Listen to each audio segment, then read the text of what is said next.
Nobody but you, body but me, body but us, bodies together. One Direction, come and get it! This is the second time the boys have picked up this award. Their global domination continues. They are the first band since the Beatles to have 2 #1 albums in the same year in the USA.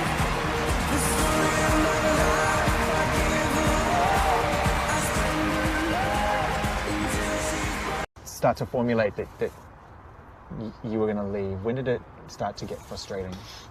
I think I kind of always wanted to go, like from like the first year, really. I never really wanted to be there, like in the band. Like I just gave it a go because it was there at the time. And then when I realized the direction that we were going in, mind the pun, with the music, I instantly realized it wasn't for me, because I realized I couldn't put any input in. I couldn't, you know, give my opinion on this or that, because it didn't fit the grain of what we were as a band and what we represented. So that's when it became frustrating for me. That's when I had to be like, I've got to start thinking about something myself. So I was always just writing anyway, even when I was in the band. It wasn't something that I, you know, like had to think about and process that information. I just always knew anyway. Did they actually sit you down and go, look, is there ever a conversation where they go, you know, this isn't writing by committee here, you know, or at least not this committee. There's a committee over here that are going to take care of these songs. And because songs get written in different ways all the time. And by the way, songs get written by a lot of people all the time that aren't necessarily in a band like yours. I mean, half the records out there are written by 4 or 5 people. Yeah, it depends on the situation. It depends on the song, I guess. It depends on the producer. It depends on how they work. But a lot of the time, it was, in the early days, it was crazy. There was like 5 of us sat in a room trying to write a song. Now, how do you write a song from 5 people's perspective? Certainly when you've just gotten to know one another and you don't know what your influences are and where you're coming from. And you don't even know where you want to take the music. You don't know what you want to say. You know what I mean? There's none of that. So you kind of just go with whatever's going on.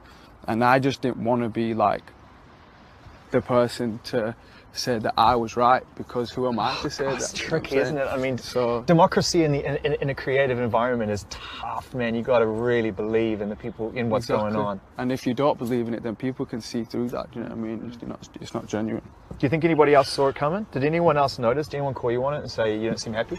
Anyone in the band?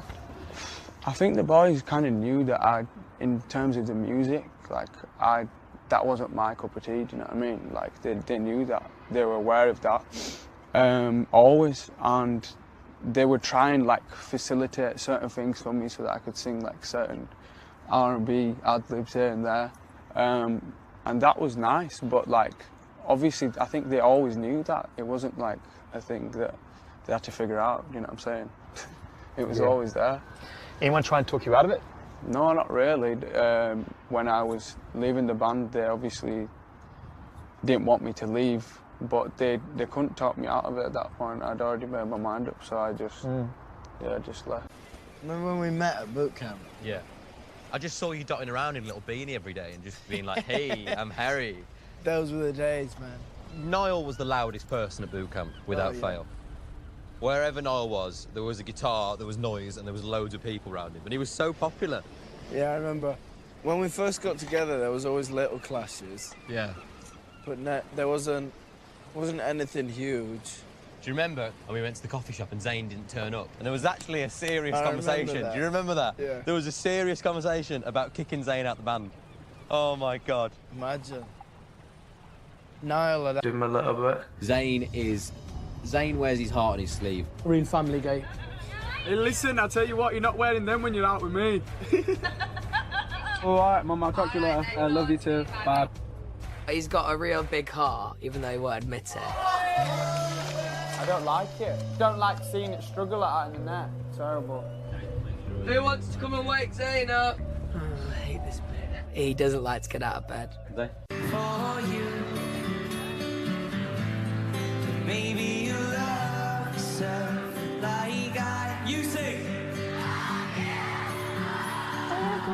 'Cause I've just let these little things slip out of my mind. On the X Factor, and being together as a band.